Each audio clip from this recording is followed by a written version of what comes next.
इतना सा दिल है इस इमरान अहमद नियाजी का और ये गिरफ्तारी से इतना डरता है कि इस पर कपकपी तारी हो जाती है, ये चीखें मारता है, ये रोता है। और जो हाईकोर्ट में वो अफसोसनाक है कि अब गाड़ी में बैठ गए, अब गाड़ी से उतर आए, अब घर से चल पड़े। भाई आप मुल्जिम हैं 2-4 FIRs में, आप कोई वर्ल्ड कप तो नहीं लेने जा रहे या आपको कोई एजाज तो नहीं कोई दिया जा रहा कि आप इस तरीके से हाईकोर्ट गए। मैं पंजाब बार काउंसिल से as a member of Punjab bar, as a member of Lahore bar association, मैं ये रिक्वेस्ट करता हूं कि मेहरबानी करके अजहर सदीक एडवोकेट का मिसकॉन्डक्ट पे लाइसेंस मुअत्तल किया जाए। मेरी एक नौ मौलूद साबिक वजीर हैं, सही साहब को उसका नाम है, मैं नहीं जानता, लड़का भी नया आया है। उसने परसों एक प्रेस कॉन्फ्रेंस की तो मैं बड़ा हैरान हुआ कि अपने ससुर की गोद में बैठ के सियासत करने वालों को भी पर लग गए हैं। भाईजान अपने ससुर की गोद से उतर के तो देखें किस भाव बिकती है। अजीब निजाम है। अभी शाहिद खाकान अब्बासी साहब के वारंट जारी हो गए हैं। एक तरफ वो लाडला है जिसको 6 दिन मोहलत दी जाती है, आप परसों आ जाएं, आप शाम को आ जाएं, आप सुबह आ जाएं, आप रात को आ जाएं। ये एक अजीब मंतक है। वो बेल करवाने आ रहा है, वो कोई वहां पे कोई एजाज लेने नहीं आ रहा। क्या इमरान खान और शाहिद खाकान अब्बासी को एक मेयार पे रखा गया है? बहुत कुछ देखा है जिंदगी के अंदर, उतार चढ़ाव।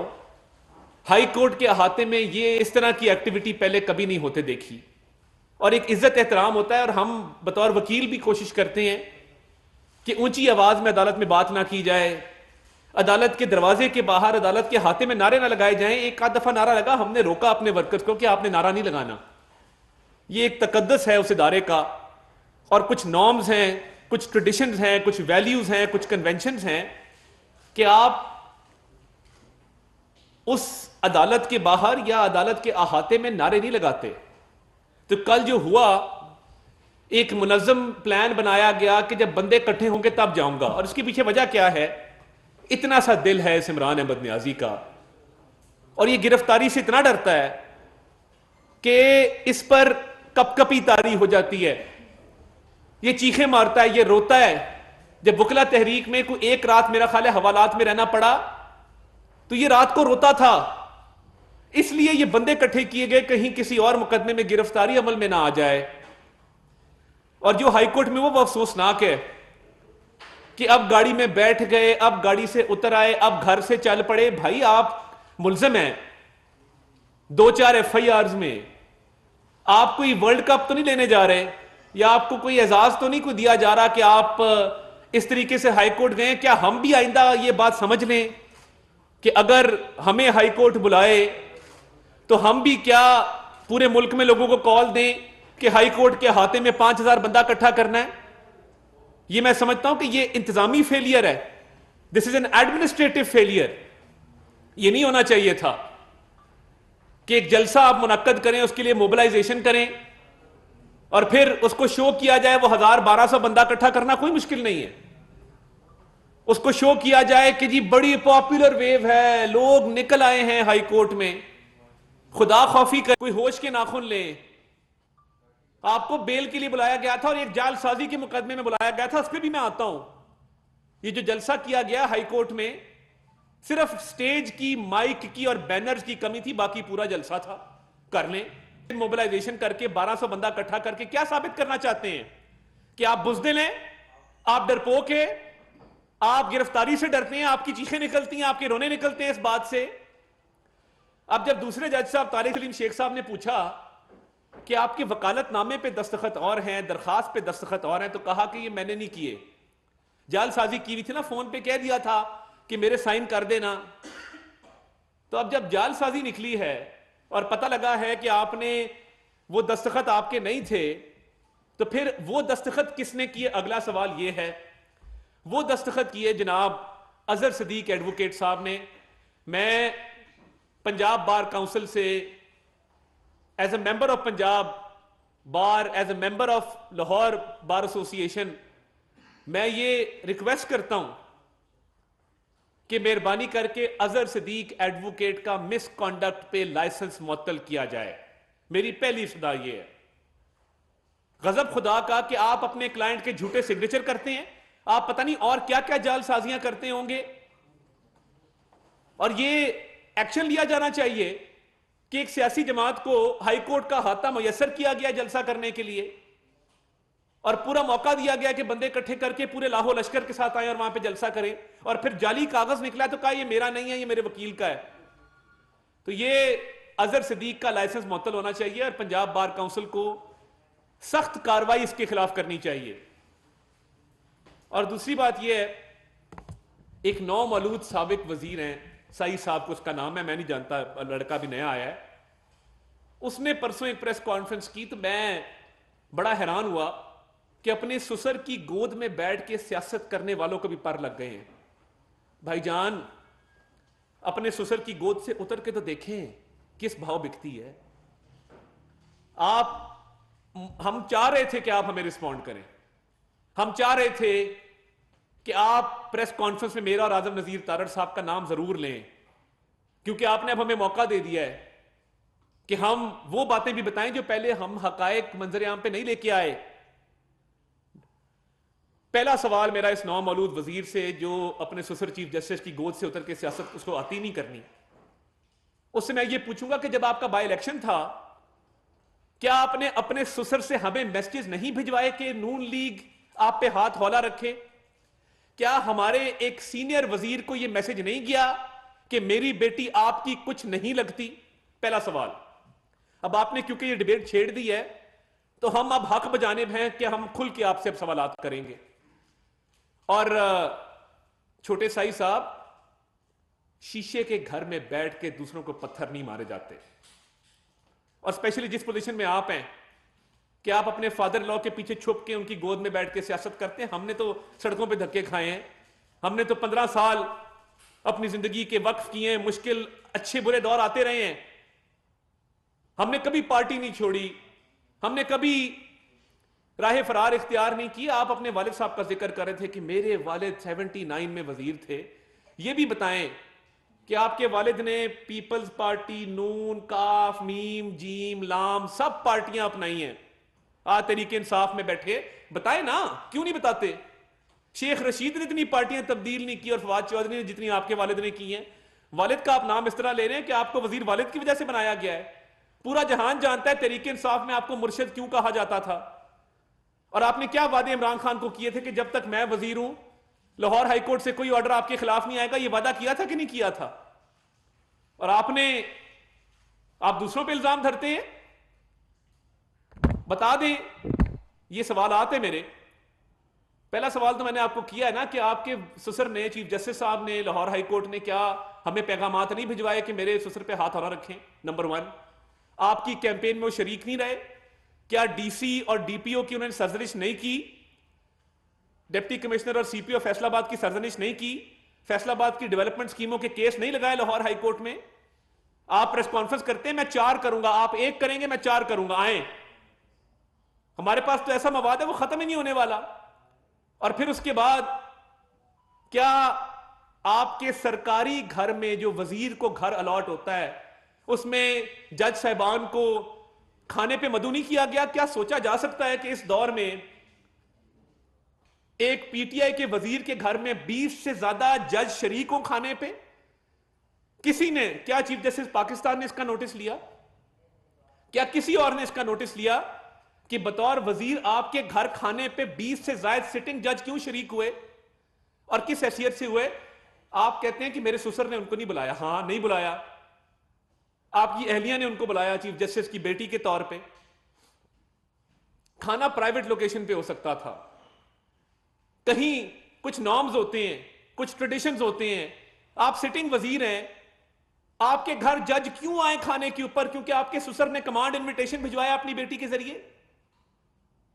मैं आज मजबूर होकर ये बातें कर रहा हूं क्योंकि आपने हमारे पे एक जबानी हमला किया, तो हम अपना दिफा करना भी जानते हैं और मुंह तोड़ जवाब देना भी जानते हैं। जनाब छोटे साई साहब, ये बातों का जवाब आपको देना होगा कि आप जो अपने ससुर के बलबूते पे सियासत कर रहे हैं और ये सारे मामलात आपने मैनेज और हैंडल किए और आपको पीटीआई में मुर्शिद का दर्जा मिला है, आप तो पहली दफा इलेक्ट होके आए थे, आप नौउम्र थे, आपको वजीरों की पहली सफ में किसने बिठाया?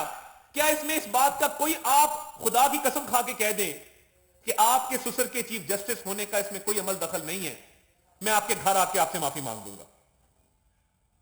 गजब खुदा का, अल्लाह ताला ने इज्जत दी है, चीफ जस्टिस बनाया आपके ससुर को, उनकी चीफ जजी अलग रखें, अपना पॉलिटिक्स अलग रखें, और आज के बाद आपने मेरा या आजम नजीर तारड़ का नाम दिया तो मैं घर तक छोड़ के आऊंगा आपको, खातिर जमा रखें। अजीब निजाम है। अभी शायद खाकान अब्बासी साहब के वारंट जारी हो गए हैं। एक तरफ वो लाडला है जिसको 6 दिन मोहलत दी जाती है, आप परसों आ जाएं, आप शाम को आ जाएं, आप सुबह आ जाएं, आप रात को आ जाएं। ये एक अजीब मंतक है। वो बेल करवाने आ रहा है, वो कोई वहां पे कोई एजाज लेने नहीं आ रहा। क्या इमरान खान और शाहिद खाकान अब्बासी को एक मेयार पे रखा गया है? एहतसाब अदालत के रास्ते में थे, इस्लामाबाद में सरीना होटल क्रॉस किया था, अदालत ही जा रहे थे, भागे नहीं है। 1999 में भी जेल काटी है, अभी भी जेल काटी है, और जेल में एक दिन नहीं घबराए, कभी उफ नहीं किया। अब अगर अदालत जा रहे हैं और ताखीर हो गई है तो क्या इंतजार नहीं किया जा सकता था? क्या पैगाम नहीं भिजवाया जा सकता था? और ये कौन सा केस है करप्शन का? इससे बड़े केसेस इमरान खान पे हैं, जिसको पूरी मोहलत दी जाती है, पूरा मौका दिया जाता है, जिसके लिए अदालतें सुबह शाम दोपहर लगाई जाती हैं, जिस तरह कोई दवाई की डोज होती है। अदालत लग रही है जी, सुबह दोपहर शाम आप आ जाएं, आपका इंतजार है, अब अंदर आ जाएं, अब बाहर चले जाएं। और जमानत किस केस में? एक दहशतगर्दी का मुकदमा है, फॉरेन फंडिंग का एक मुकदमा है, वो भी कल फैसला हो जाएगा। और इसके साथ साथ मैं ये कहना चाहता हूं कि ये दोहरा अदल का निजाम नहीं चलेगा। हमने बहुत भुगता है, 4 साल बर्दाश्त किया है। किसी पे हेरोइन डाल दो, उसकी जमानत नहीं होती थी, जज तब्दील हो जाता था।